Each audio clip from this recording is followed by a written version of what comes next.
Uma pergunta que tem sido feita com certa frequência pelos progressistas e liberais: será que a Bíblia precisa ser atualizada? Algumas pessoas acreditam que, em virtude dos tempos terem mudado, os costumes terem mudado, aquilo que era errado ontem é considerado certo hoje, aquilo que era vergonhoso ontem é aplaudido hoje. O conceito de vida, de sexo, de casamento, de família, de sociedade mudou. Será que a Bíblia precisa se adequar a essas mudanças? Será que a Bíblia precisa se conformar com essas mudanças? Será que a Bíblia ela precisa ser ressignificada para atender às demandas das mudanças sociais? Essa é uma pergunta que tem sido feita por tanta gente nos nossos dias. Existem até aquelas igrejas que são chamadas de inclusivas, que dizem assim para as pessoas: você pode vir como você estiver e você pode permanecer como você quiser. Será que a Bíblia se presta a esse entendimento? Ou a Bíblia é um livro inspirado por Deus, inerrante, infalível, suficiente? Aqui eu quero me posicionar sobre este assunto à luz das Escrituras. O Senhor Jesus Cristo afirmou que a Escritura não pode falhar. Também o profeta Isaías afirmou que a palavra de Deus é eterna. Passa o céu, a terra, mas a palavra de Deus não vai passar. Então, é preciso dizer que a Bíblia é o livro dos livros. É a biblioteca do Espírito Santo. Ela foi inspirada por Deus, escrita por homens santos de Deus.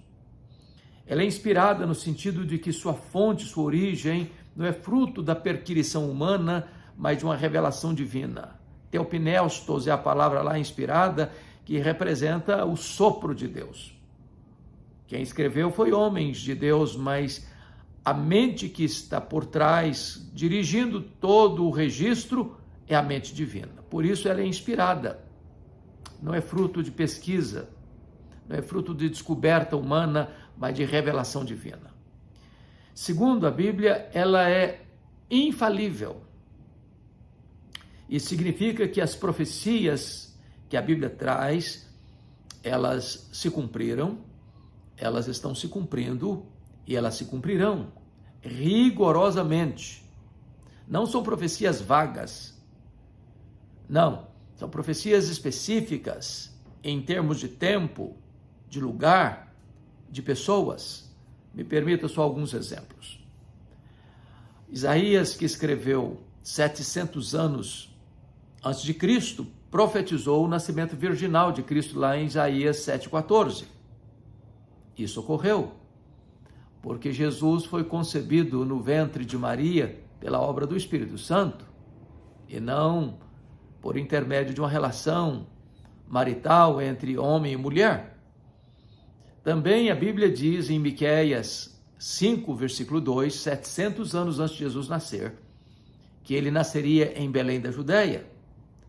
A questão é que Maria e José moravam em Nazaré.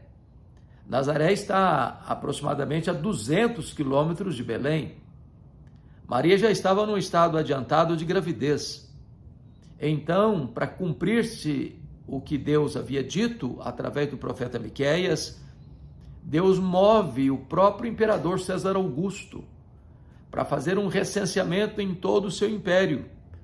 E cada homem deveria recensear-se na cidade dos seus pais, como José era da descendência de Davi, e como Davi nasceu em Belém, a casa do pão, José precisava necessariamente deixar Nazaré e ir para Belém recensear, o que ocorreu exatamente no momento em que Jesus estava para nascer. Ou seja, a mão invisível da providência patrocinou o cumprimento literal desta profecia.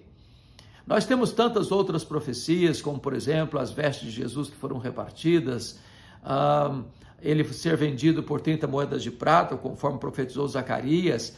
Nós temos as próprias profecias em relação à queda de Jerusalém, no ano 586, pelo profeta Jeremias. Nós temos profecias da queda da Babilônia, da própria queda do Império Assírio.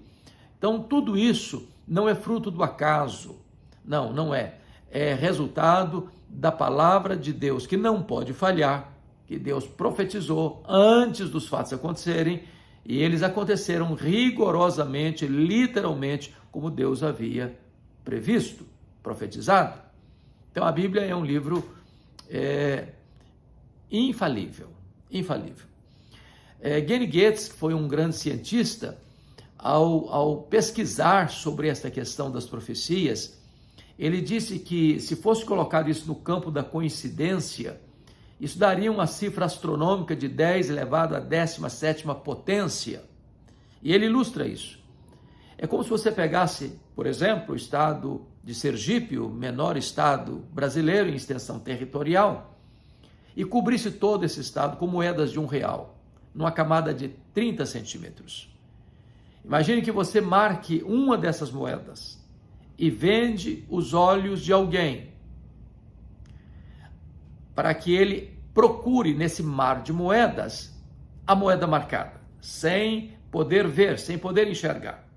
A probabilidade deste homem com os olhos vendados encontrar uma única moeda nessas tantas moedas é a probabilidade de as profecias bíblicas terem se cumprido no campo da coincidência.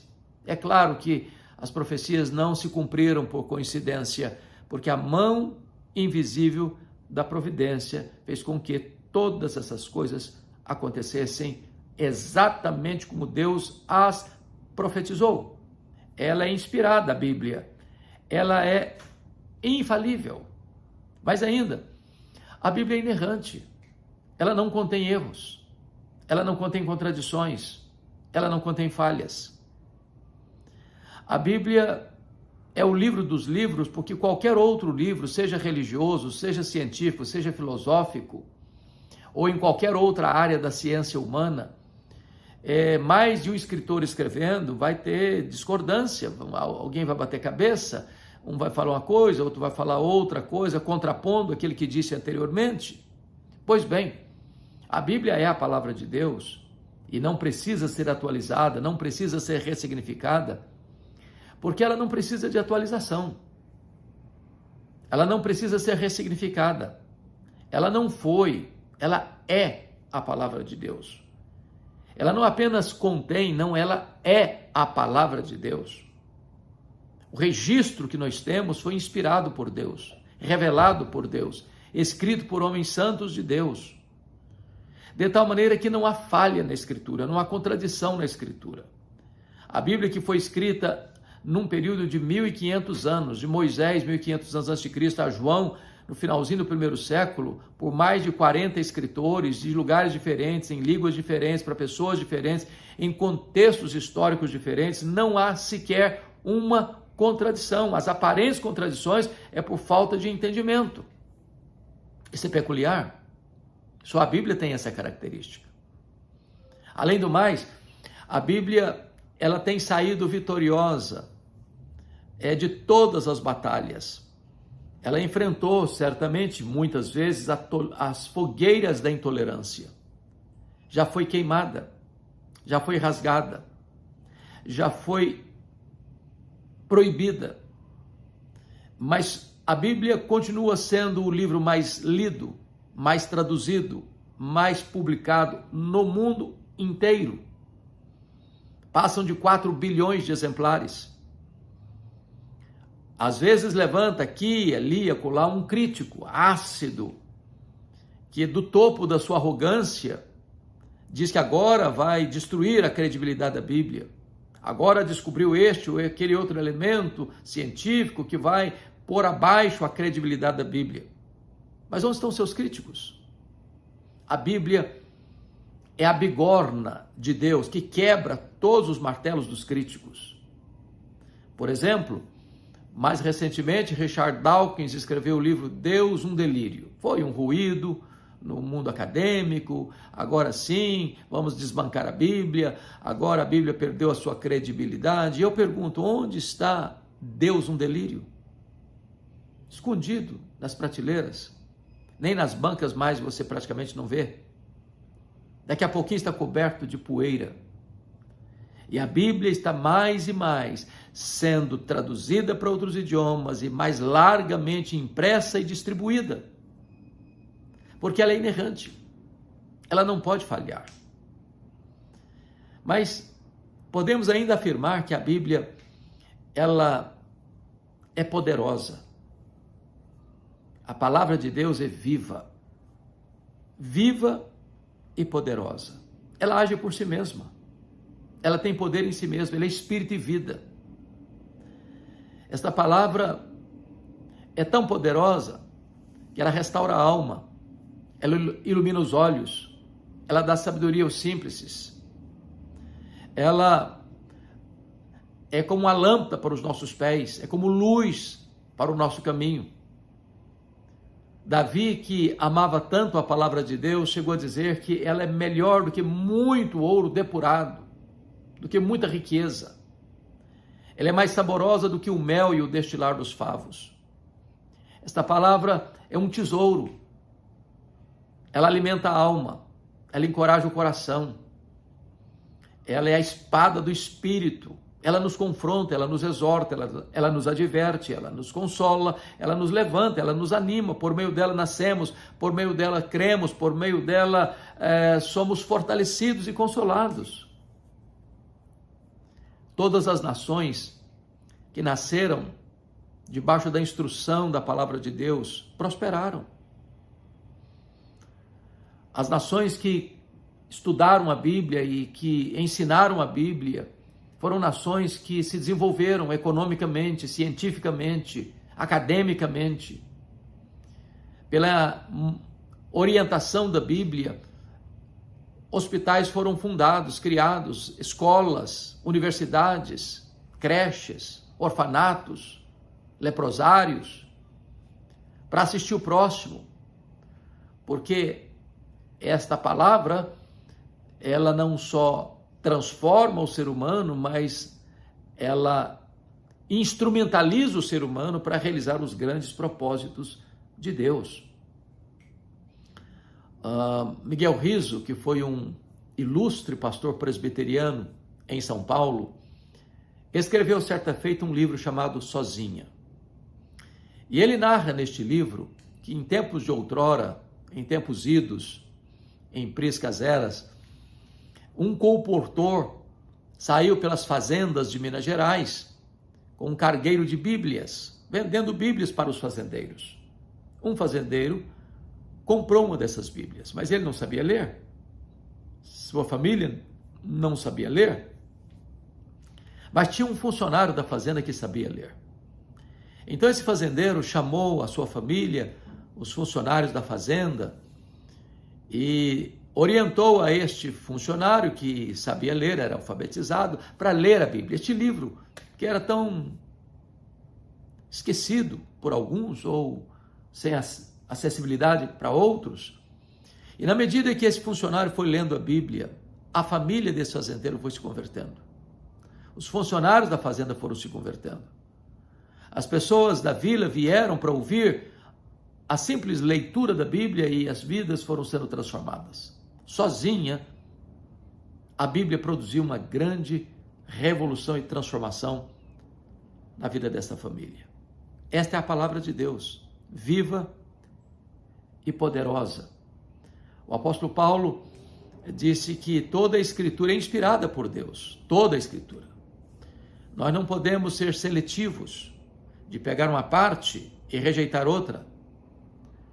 Nós não podemos ser como os progressistas liberais que, não, isso aqui está pesado demais, isso aqui não combina mais com a cultura prevalecente, isso aqui não está de acordo com os novos conquistas da questão social, agora o conceito de vida mudou, agora o conceito de casamento mudou, agora nós estamos rendidos à ideologia de gênero, agora nós não entendemos casamento mais como Deus o instituiu, agora a sociedade mudou. Não.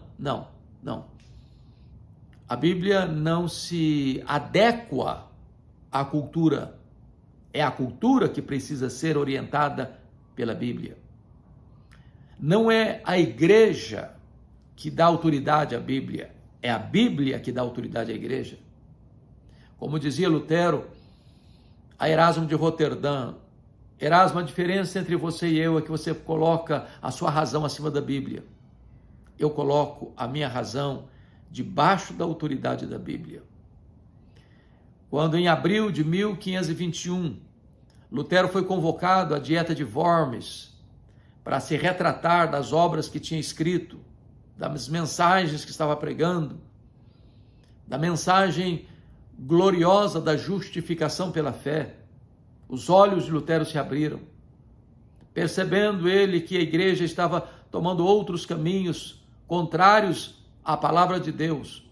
A reforma foi uma busca da verdade, uma volta às Escrituras, uma volta à doutrina dos apóstolos. Mas diante de autoridades eclesiásticas e civis, Lutero foi conclamado a retratar-se. E a resposta dele foi extraordinária. Ele disse assim: a menos que vocês me convençam pelas Escrituras que eu estou errado, eu não posso me retratar. Porque não é honesto um homem agir contra a sua consciência. Aqui eu fico, aqui eu permaneço, e que Deus me ajude. Ali estava um corte radical na história da igreja. Quando este monge agostiniano entendeu uma verdade absoluta para nós, é que a Bíblia é a nossa única regra de fé e prática. Não é a decisão de um concílio eclesiástico, não é a decisão de um líder religioso, por mais conhecido ou importante que ele possa parecer ser. A Bíblia não é uma dentre as várias fontes de autoridade, ela é a única regra de fé e prática. Portanto, a Bíblia é a palavra de Deus, que não precisa ser atualizada. Ela não é nem velha nem nova, ela é eterna. Ela é oportuna, ela é necessária. É pela pregação desta palavra que Deus chama as pessoas à fé salvadora. Esta palavra, quando nós a lemos, ela nos lê. Quando nós a examinamos, ela nos examina. Quando nós a perscrutamos, ela nos perscruta. Ela é viva, ela é a espada do Espírito. Ela é a arma de defesa e de ataque. Mas esta palavra tem sido o conteúdo da pregação. Paulo diz lá em 2 Timóteo, capítulo 4, verso 2, prega a palavra. Ele dá 4 conselhos para Timóteo nesta carta, segunda carta. No capítulo 1, versículo 14, ele disse, guarda o bom depósito, guarda o evangelho. O evangelho não pode ser diluído, nem misturado. Ele precisa manter-se puro, íntegro, sem mistura de falsas doutrinas, de heresias, de novidades do mercado da fé. É a palavra genuína, pura de Deus que precisamos pregar, porque a palavra é pura, não tem contaminação. Depois do capítulo 2, verso 3, Paulo diz, sofre pelo evangelho. Aqueles que são transformados pela palavra e que vivem da palavra e que pregam a palavra precisam entender que esta palavra é o absoluto de Deus num mundo rendido à ditadura do relativismo. Mas a Bíblia não fica de cócoras a esta avalanche de relativismo que quer empurrar goela abaixo dos cristãos, os desvalores dessa sociedade que está posta no maligno. Então, ser fiel a Deus implica em enfrentar a oposição do mundo, a fúria do diabo e as fraquezas da nossa própria carne. Mas no capítulo 3, verso 14, Paulo diz, permanece no evangelho. Há muitas pessoas hoje que já abandonaram o antigo evangelho, o evangelho da graça, o evangelho da cruz. Há muitos seminários teológicos hoje que não ensinam mais a palavra de Deus, nem creem mais na inerrância da palavra de Deus. E estão minguando, desidratando. As denominações que se curvaram ao liberalismo estão morrendo. Porque no momento em que alguém diz, não, eu não creio mais que esse livro é a palavra de Deus, que esse livro tem contradições, que esse livro tem erros, que nós não podemos aceitar isso, não podemos aceitar aquilo, como Rodolfo Bultmann dizia, nós temos que demitologizar o Novo Testamento, os milagres não existiram como estão relatados, isso foi o que os discípulos entenderam, mas não é bem assim, então não tem mais o que pregar. E sem a palavra de Deus não tem igreja. Você pode ter igreja sem templo, você pode ter igreja sem música, você pode ter igreja sem um local para se reunir, você pode ter igreja num deserto, você pode ter uma igreja debaixo de uma árvore, mas você não pode ter igreja sem palavra de Deus. Mas finalmente Paulo diz para Timóteo, capítulo 4, verso 2, prega a palavra. A palavra não é apenas o conteúdo da pregação, ela é a autoridade do pregador. Não é pregar sobre a palavra, é pregar a palavra. O pregador prepara o sermão, mas a mensagem não é dele, a mensagem é de Deus. Ele então tem que ler o texto, expor o texto e aplicar o texto. Então eu quero concluir dizendo o seguinte, a Bíblia é a palavra de Deus. A Bíblia é viva, é poderosa, é atual. Ela não precisa ser ressignificada. Ela não precisa ser atualizada. Ela é mais atual do que os periódicos semanais. A Bíblia é o livro dos livros. É a biblioteca do Espírito Santo. É a nossa única fonte de fé e prática. É a palavra viva do Deus vivo, que pode passar o céu e a terra, mas ela não vai passar. Eu encorajo fortemente você a ler a Bíblia, a estudar a Bíblia, a crer neste livro, porque este livro nos apresenta Jesus. Jesus disse, examinais as Escrituras, porque julgais ter nelas a vida eterna, e são elas mesmas que testificam de mim. Jesus disse ainda, santifica-os na verdade, a tua palavra é a verdade. Então ficamos com Jesus, ficamos com a palavra de Deus é a verdade.